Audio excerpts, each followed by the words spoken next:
He hated it. Well, it's funny. I always encourage my oldest to continue with Spanish in high school, and she says, "No, I don't want to. I'm not going to need it." Well, she went to study abroad in Ecuador. And lo and behold, she needed Spanish, so she had to take like a catch-up Spanish class and all that. But it worked out. Our son, when he went to college, he had the option to test out of German. And he says, oh, he didn't need that. He didn't need that for his major. And so he wasn't going to do that. And I says, do it. It's just, it'll take you a little time and it'll save you a lot of money. And no, I don't need to do that. Well, then he changed his major somewhere in there and he needed a language. Yeah. I got 16 credits of college credits from my high school. I had to take a upper level Spanish course when I started college, but it saved me a whole semester. Well, he did end up taking a Dutch class. It worked.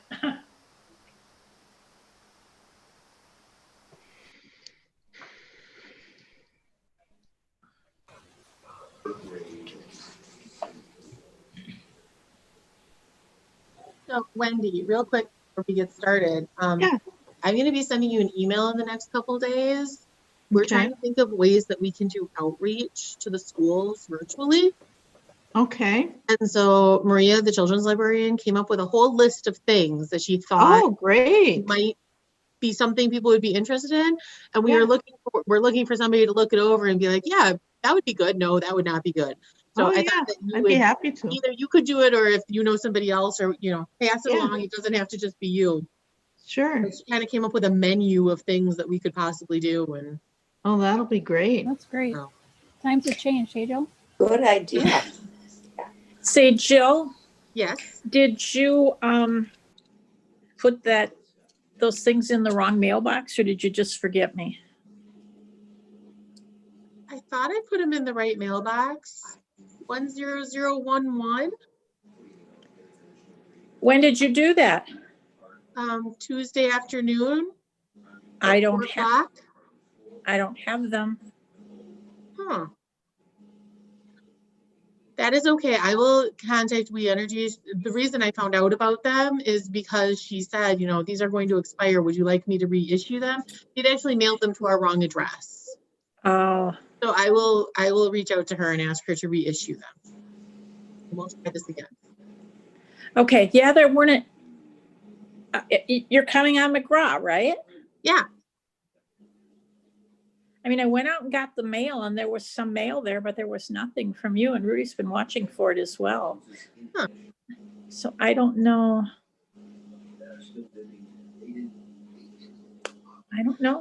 Okay. I'm going to chalk that up to 2020 again. Yeah. Okay. I still see Jill Meyer joined us. Okay. So we're ready to go. I will call the meeting to order. Roll call, please. Okay. Armstrong. Here. Aiken. Here. Centrone. Here. Lininger. Here. Lorek. Here. Meyer. Here. Sagan. Yeah. And Ahms. Here. Very good. No public comment. Approval of minutes of October 8th, 2020. Any comments, questions? If not, a motion is in order.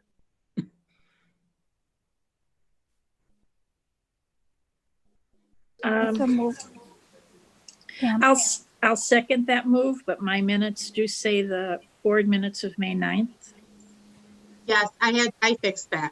Oh, you're Okay. right. Didn't even I caught it after I sent it out. Actually, Okay. Krista Miller caught it when she posted it to the website. Okay. Okay, all in favor? Aye. Aye. Opposed? Motion carried. Thanks, Karen. I didn't even see that. I didn't either. Okay, consider a motion to approve the 2021 library personnel. Wait a minute. No vendor summary, Chair. Under summary first. I just realized that I flipped the page too soon. Sorry. I thought, why didn't we approve those? Okay, consider a motion to approve October 2020 vendor summary in the amount of $85,023.66. Sorry. Any questions, comments? If not, a motion. Fagan, so moves. I'll second. All in favor, aye. Aye. Aye. Opposed? Motion carried. Consider a motion to approve the 2021 library personnel salary resolution to be effective January 1, 2021. So this is every year we have to do this in order for the library employees to get paid. Normally what happens is I try to take the salary resolution at the same time as the rest of the city employees, as the salary ordinance for them goes, which is always the first meeting of December. So even though the city budget is not getting approved until next week, or is not being voted on until next week, we need to approve the salary resolution if we want it to go to the December council meeting. So this is all contingent upon the city budget passing next week. Okay. So that's the one thing to know, is that if the city budget does not pass, we'll have to do this again. But I think we're probably pretty safe. So this includes a 1.75% increase for the staff. What I was gonna ask. Just me too. Because you can, you'll have enough control that you could delete stuff. Okay. It's like, oh, Jill, have you talked to anybody else? I mean, where did you come up with the 1.75? So that's what the city administrator and the finance, that's what they came up with. Okay, that's good. So again, this All right. isn't across, this is the same as what other city employees are getting. Okay. Okay. you have access to it. Okay, any other questions? Comments? If not, a motion is in order. This is Meyer. I so move. Fagan, seconds. He is. All in favor? Aye. Aye. Aye. Opposed? Motion carried. OCPL Foundation update. Sorry. So we have not talked about the foundation for several months. We've had some other things going on. Oh, really? Yeah, just one or two. But we've talked about this in the past, that the foundation is basically has its one last project and then has talked about dissolving. So Sharon and I have been talking, and what I included in the packet was basically a letter to the foundation recommending that if and when they dissolve, they give the money to the library, and then let the Friends serve as the library's 501c3. I have all the paperwork for the Friends. I have it all filled out, and Okay. just need signatures, and then for the Friends to meet and approve it. So it'd be a challenge, I don't think, to get the Friends the 501c3 status. And overall, just by the time the idea was to spend down the foundation money with the media lab. With COVID, much of the media lab ideas are very hands-on and being in closed spaces close together. So I don't see any, we've stalled that because we don't know what the future holds, and we don't want to go spending a bunch of money on something that we maybe isn't the right fit for the future. So I think that the best thing to do, because the foundation has not met in quite some time, and we are not getting donations anymore, I think that the proper thing to do would be to request that they make that donation to the library board. It can go into a segregated fund that would be similar to the accumulated surplus fund. And then the board would have control of it. It would be audited as a city fund. We would have the finance director. We would have all of the city protocols in place for how the money is spent, which I think with that amount of money is a really good safeguard. But I think that it needs to, the request, because it is going under board control, the request needs to come from the board. So. I guess my question is, when you started this little presentation, now you said if and when. What if? What's the if? They decide. Why Well, if? so the if is really only because they have not met recently. I mean, the last time that they decided, the last time that they met, and Pam, feel free to jump in if I'm remembering incorrectly, Yeah. but the last time that they met, it was decided that they would spend down the money and then dissolve. They have not, because normally their annual meeting would be in April. They did not meet this year yet. And so that hasn't happened. I only say if because it hasn't officially happened. Okay. Right, and I think because I don't know if it was because of the statutes or just in general that it was talked about that it would be preferred to go right through the library, just so it could have that oversight from the city and have all the pieces already in place to manage that money. Whereas the Friends, you'd have to be setting up another way to monitor that. So this kind of just rolls it in. We already know how we're going to treat the money. This way, it's just already just another piece in the cog, as opposed to having to set up new rules and et cetera, et cetera. Is that what you remember, Jill? Yes. Okay. So So I'm all for it. I mean, like you said, we have not met, so my signature is at the ready. I agree. I have no problems with it. I think it's a better idea to do it with the board than with the Friends. The Friends really have no connection to the library other than they support us, I guess is the word. But the library board has that connection with the library that I think we need when we're talking about money like that. I agree.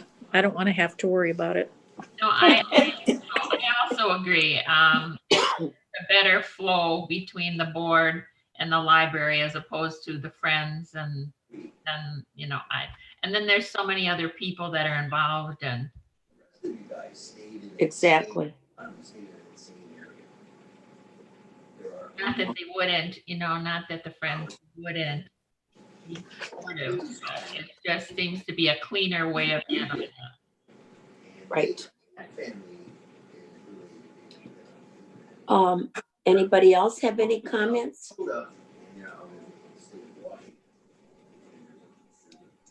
Jill, you don't need a motion or anything? We're just going to.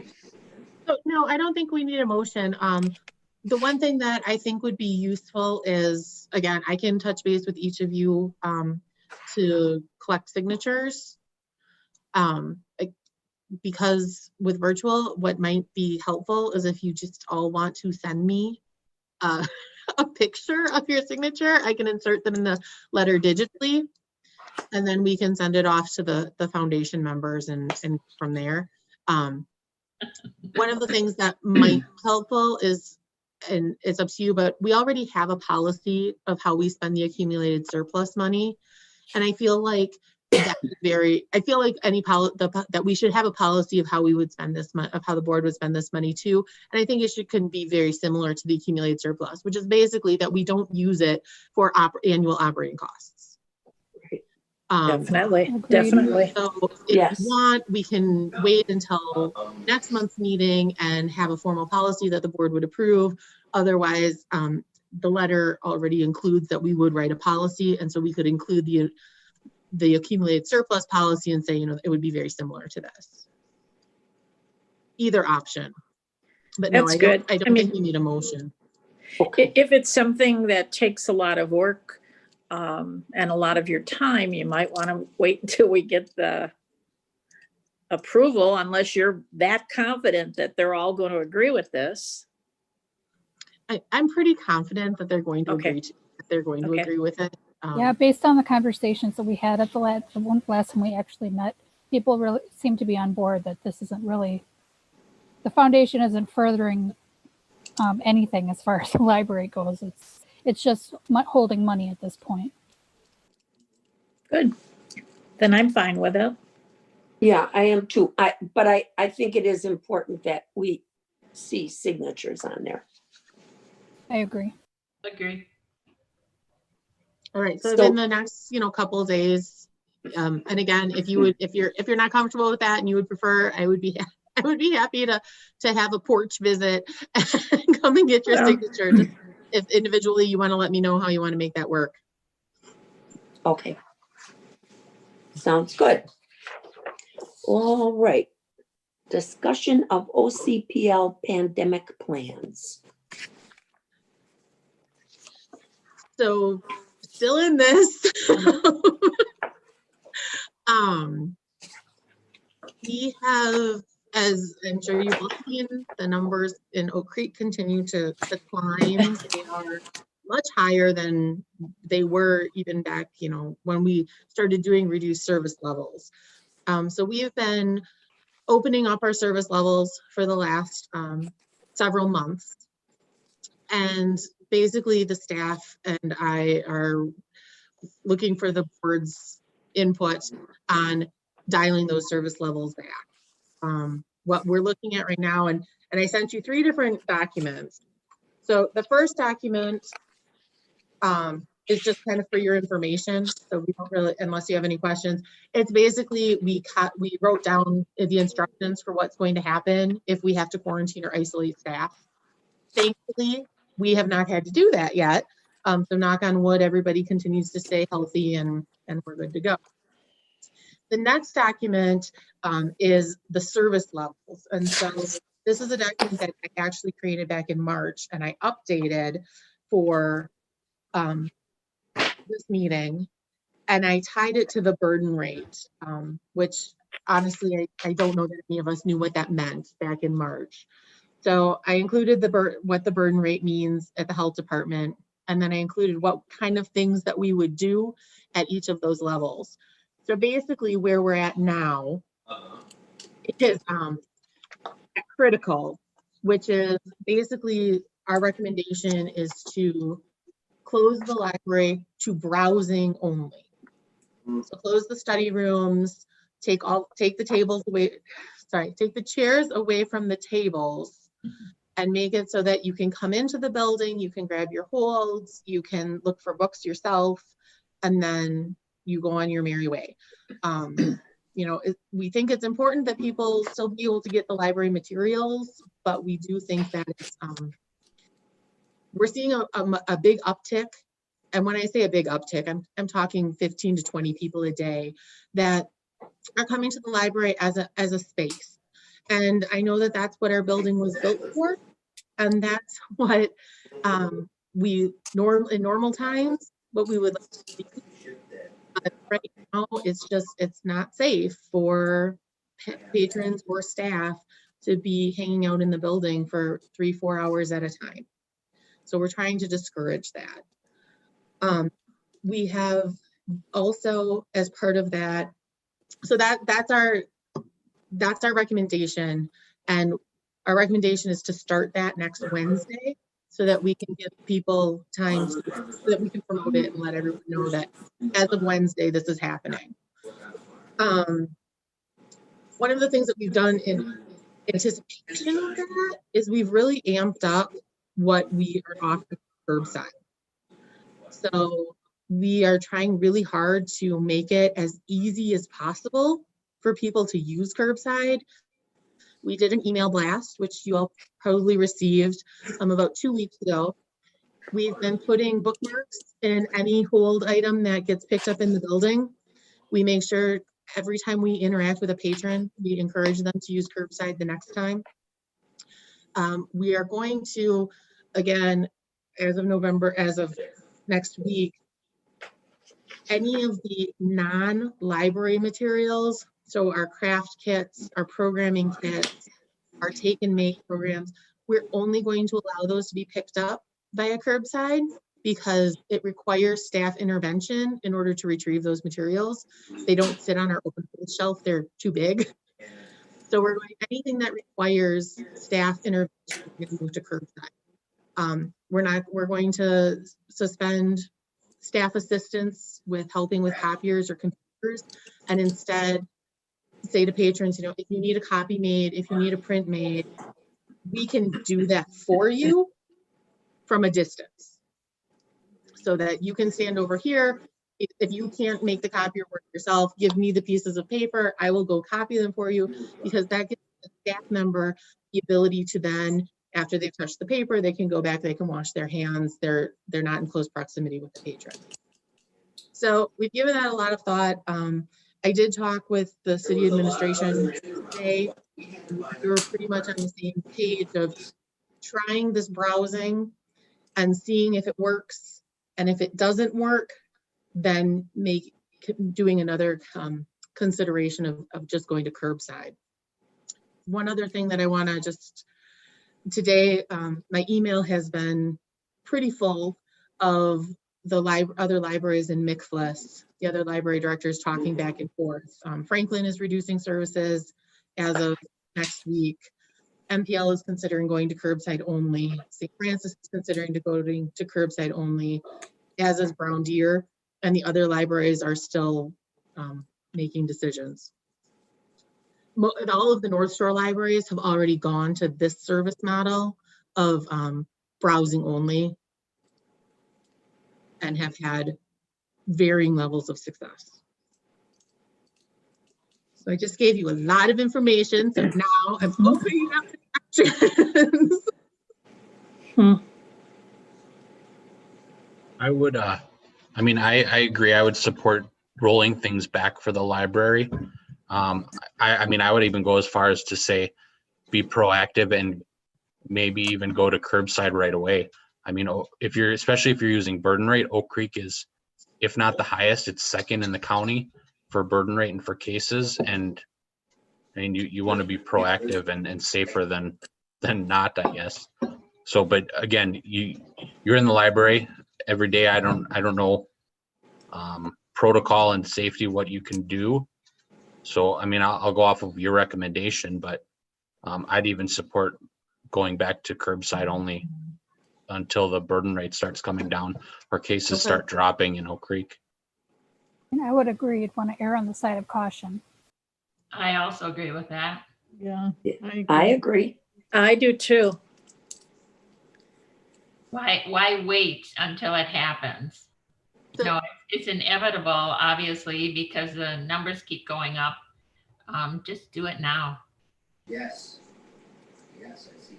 So my only hesitation about going to curbside right away is simply that no other city buildings have closed.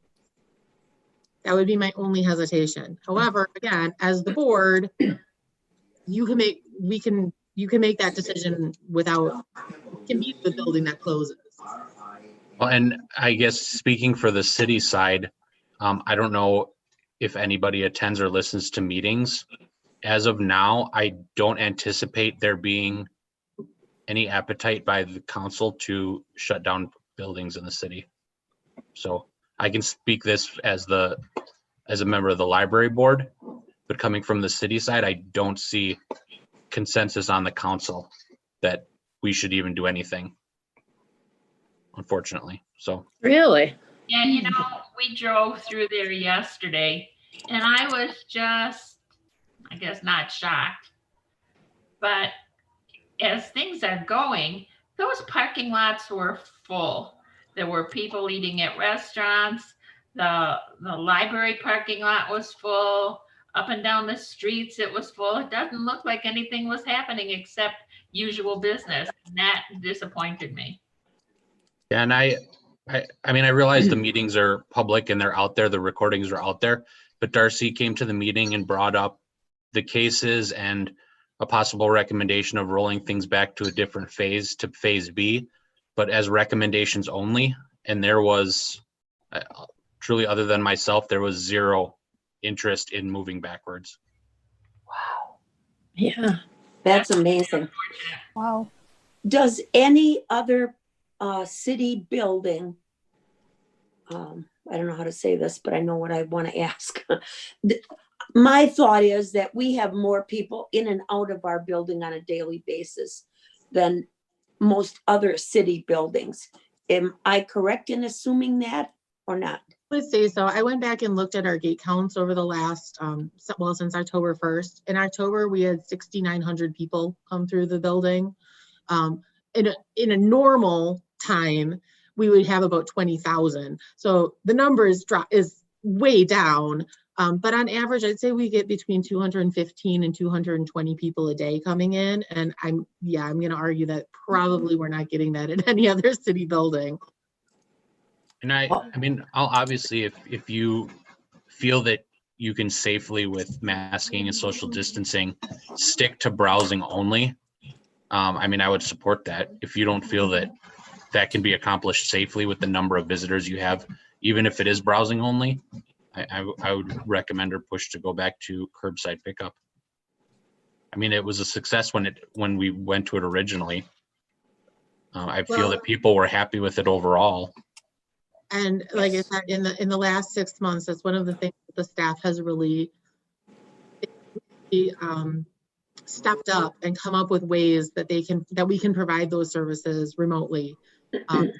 You know, again, taking all of our collections that used to be things that people just played with in-house, the board games, the video games, and making it the crafts, the imagination station, and making it so that people can take those things home and bring the library into their house and be able to pick them up in a safe way, I think is really good. We have talked about if we went to the side, we would take all 4 of the parking spots on the west side of the building and ask DPW to make us some signs to have curbside spots. And then we also talked about expanding the curbside hours. So right now they're 10 to 6. And so what we were thinking is that we would go up to at least 7, but possibly go all the way to 8 to have curbside basically. So we could return to what had been our normal hours. During the pandemic, have you seen any bumps in it, like the online resources, like the Overlook, or is that called Libby now? Yes. So we saw a really big bump at the beginning of the pandemic, obviously, when everything was closed. We also, especially with Hoopla, because we increased the number of checkouts everyone could have. Mm-hmm. One of the things that we didn't have that we have right now is we didn't have access to the catalog. And so for those from March to May, people could not get library materials, physical library material. Now they can. They have to put them on hold or they have to contact a staff member, but they can get the physical materials brought to them. With the first, during the shutdown, they turned off the catalog. Sure. I don't think we'd ever, I hope, I would be a strong proponent of ever turning off the catalog again. Right. I mean, I guess if we go to Or the I should have said curbside, opponent. just to keep pushing notices about, you know, what's actually available. And I mean, because I like look through Facebook. I'm not a huge Facebook person, but I do browse. And it's really nice to see things coming from the library saying that these, you know, the imagination, all the children's material available, and these are the ways you can still be engaged.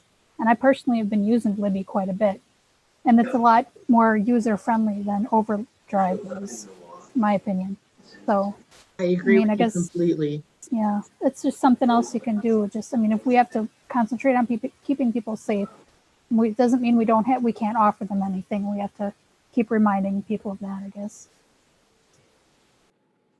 Jill, I have a question about, now you're using the west side of the building and talking about possibility of curbside right now or soon, and more spaces and so on. Is the construction across the street interfere with that? Because when I take 6th Street from Drexel, and many times you can't get through because they're parked there and working. The construction across the street has not been helpful. Put it that way. It has not. Honestly, we have not heard complaints from curbside people about it. Good. we have heard complaints about just people wanting to drive on 6th Street. To my knowledge, I have not heard any complaints about people trying to get curbside. Honestly, the biggest problem that we've had is construction vehicles parked in our curbside spots. And so then we have to, luckily, the wonderful engineering department goes and finds the foreman and tells them all to move. So that would be my, at this point, that would be one of my biggest concerns about the expanding the 4 spots. I think my only comment would be that the way things are looking to me, whatever decision we make tonight, that's going to be, or when we make it, that's going to be it. I mean, I don't see this changing until God knows when, but for sake of conversation, January. So whatever we decide, if we decide to go fully curbside only, that's it. There's no going back. I just don't see any reason to go back. So I guess we need to be sure that that's the way we want to go. I agree with it. I like the idea, but there's that little bit of hesitation as far as it's going to be a while. I would agree with you, Karen, 100%. That is 100% my biggest, and honestly, my only hesitation. Right. Is that I don't want to keep going curbside open. Right. And I'm nervous about such a big step. Mm-hmm. Yeah, that's why I'm saying it, because I am too a little bit. I do not see anything this slowing down, or I mean, it's never going to stop, but I just don't see this until there's a vaccine that's, I mean, it's just not going to be a miracle and it's going to stop tomorrow. This is it. So, I mean, it's kind of the way the wind is blowing though. Like where I work, we've already been told that we will not be returning to work before April 1st of next year. And I heard that a month or more, probably 2 months ago at this point. So that's probably been revised by the time. So, I mean, it's unfortunate that that's the way that we're headed, but hopefully, I mean, if this thing comes under control, great, but I don't think we should wait just because it's, you know, I still don't think we should wait. I think we should just put the policy in place and start to live with it, because that's kind of the way the wind is blowing.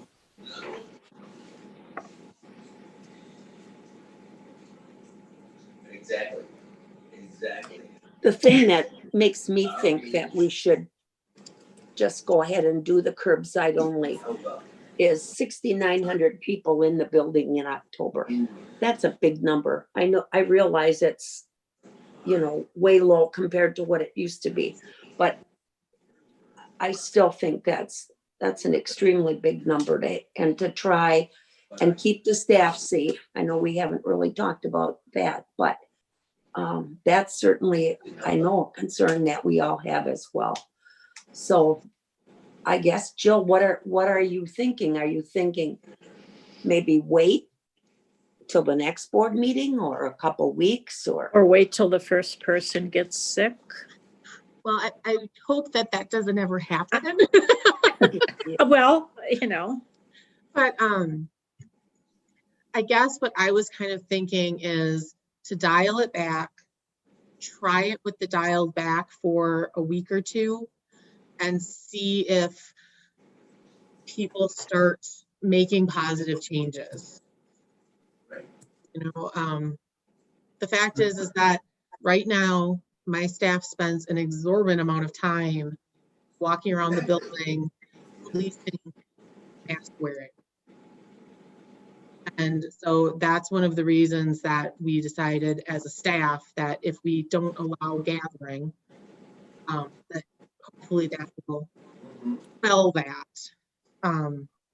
So that's kind of where I'm at, is we can try it, hope that it's working, and if so, we can keep it this way. So far, I feel like I can't speak for my staff, but from what they're telling me, I don't think that they feel unsafe. 70. that they're feeling the same way that the rest of the world is feeling of,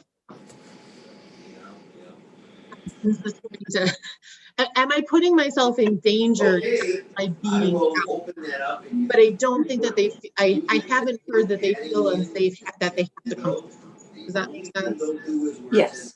Um, but at the same time, again, I don't want at any point to put them in a dangerous situation. I do think that doing this allows us to, as Karen said, dial it back and hope for the best, knowing that we have one more step to take when the best doesn't happen.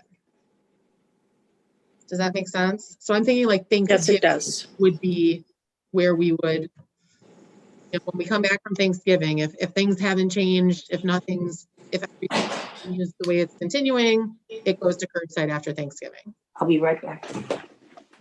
Yeah, that would be fine with me. I think that might be the way to do it. If seeing we're doing all this virtual, I mean, if we need to call a meeting, who knows when, Right. we can do that at any given time.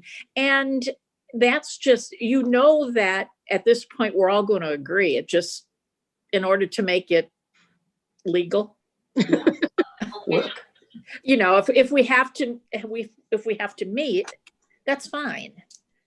That's Right. fine. Is this, Anybody else? Yeah. I don't know 100% what all happens with contact tracing, but has there been any extra work where either Darcy or a patron contacts you and says, hey, we had a positive case, they were just at the library yesterday? We have not had that, no. Okay.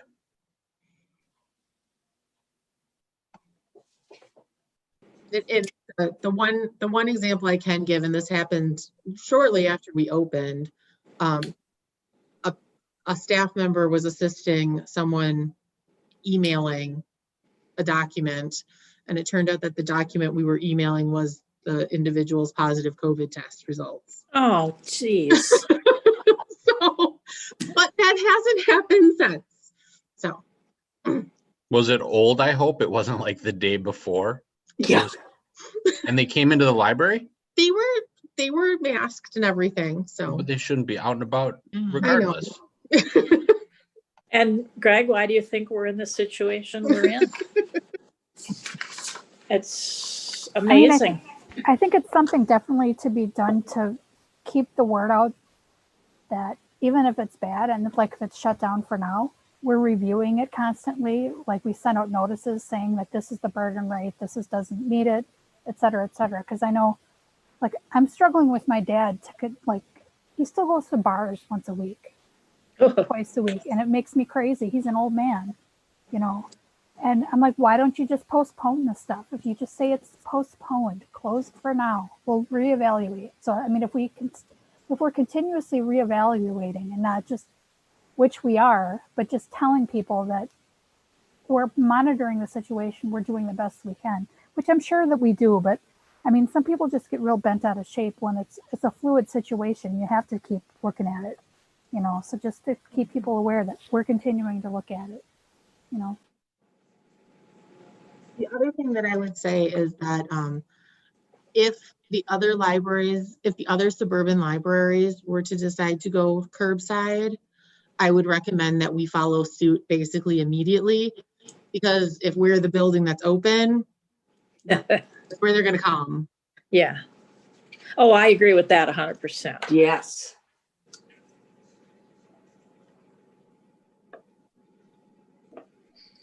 Anybody else have anything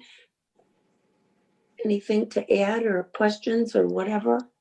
The only thing I wanted to ask is if the city is not shutting their stuff down, do you think there's going to be any kind of issues because of that? I mean, I know the library can probably independently make that decision, but do you think that might cause any issues, by doing so?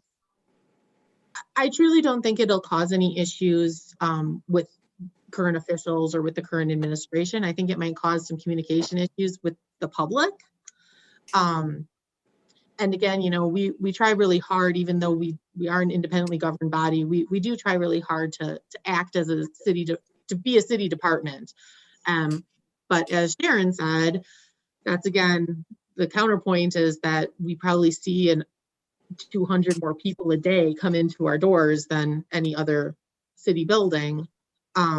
Again, that's where I feel like dialing it back is it's showing that we want to still, it's a middle of the road, I guess is the best way to put it.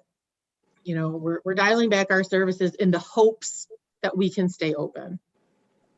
Because at the end of the day, that's what we want to do. We want to be open. And then we can always say we tried. And we can always say we tried. And that was the conversation that I had with Andrew this afternoon, the city administrator. Yeah, and the And he overall agreed with business, the overall business is different. I mean, people come into City Hall and they might be dropping off a payment or dropping something off. The library, people are sticking around, touching Right. books, touching things, and it's just a different. Yeah, no one comes to Different hang out at City Hall. Exactly.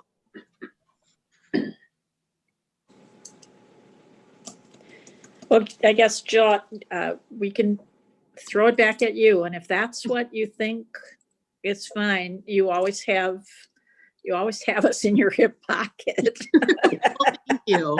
I think that's, if everyone's in agreement, I think that what I'm hearing is if everyone's okay with it, we dial it back, we see what happens. And if need be, we maybe call a special meeting the week of Thanksgiving to discuss this again and see where we're at. That gives us a week and a half to try something else.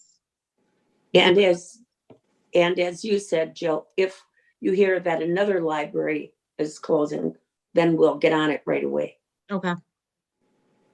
Yeah, I agree with that.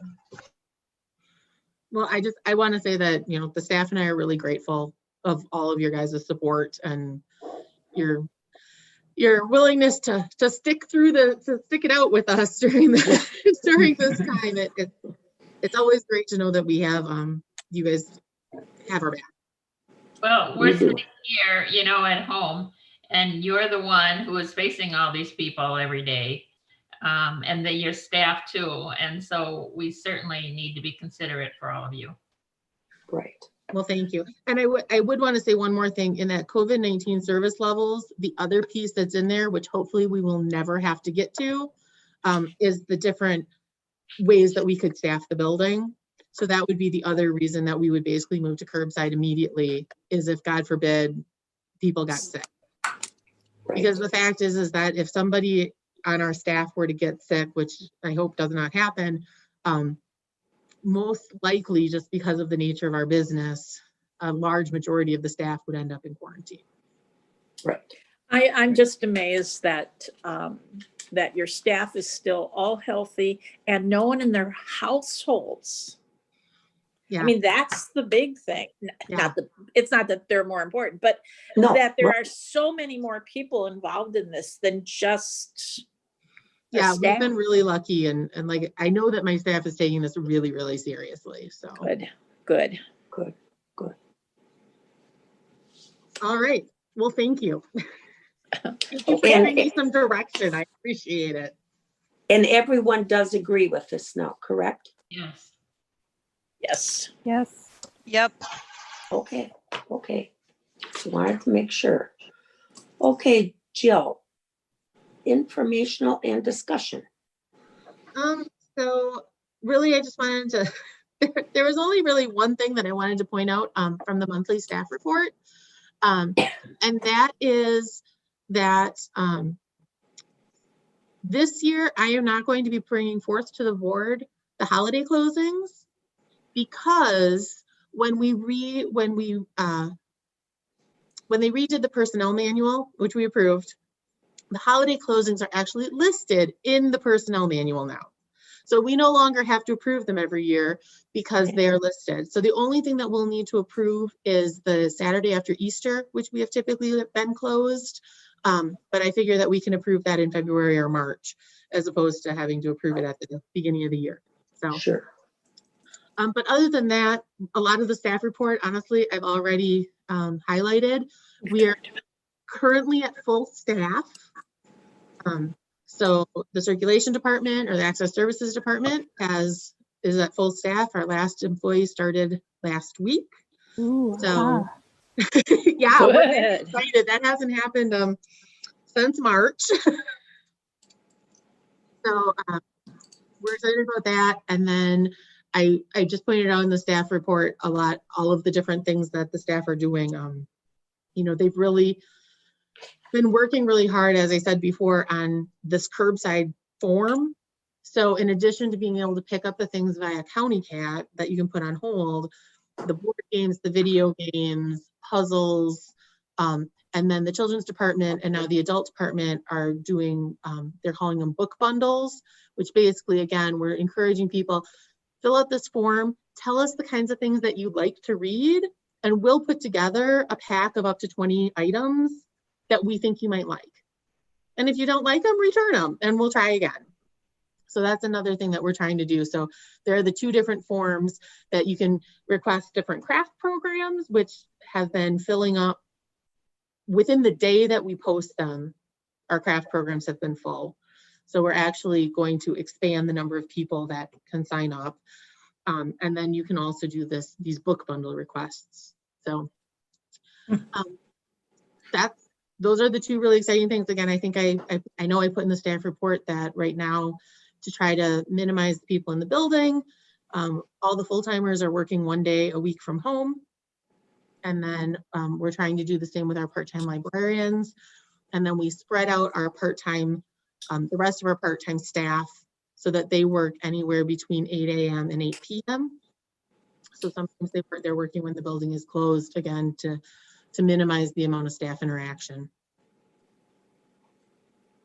Sounds great. We've come a long way, excuse me. Yes. Come a long way. Yes, we have.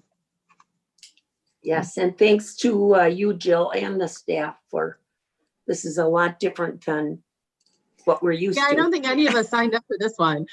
No, No.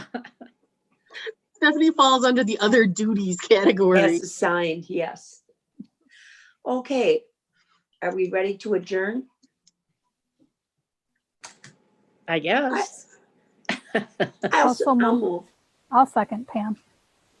Oh, Sharon, I'm sorry. All in favor, aye. Aye. Opposed? Aye. Okay. Motion carried. Happy Thanksgiving, everyone. Yes. Yeah. Have a good one. You too. Yep, you too. Thanks.